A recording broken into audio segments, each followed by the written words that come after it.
অন্যদিকে মৌ আর তার গ্রামের এক বান্ধবী নদীর পাড়ে বসে গল্প করছিল আর হাসাহাসি করছিল।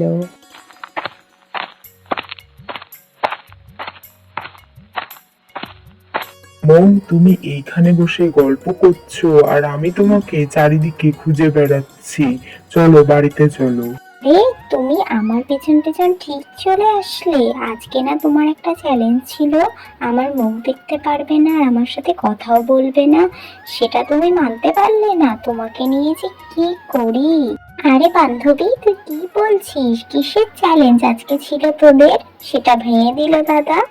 আর বলিস না, ওর এক বন্ধু ওকে চ্যালেঞ্জ দিয়েছিল পুরো গোটা একটা দিন আমার সাথে কথা না বলে আর আমাকে না দেখে কাটাতে হবে। আর ও কি করলো দেখ, এক বেলা যেতে দিল না, তার মধ্যেই আমি কোথায় তাই খুঁজতে বেরিয়ে পড়লো। কি বলছিস কি বান্ধবী, এটা তো একটা দারুণ চ্যালেঞ্জ ছিল। তোমার জন্য আমার বান্ধবীটা চ্যালেঞ্জটা হেরেই গেল দাদা।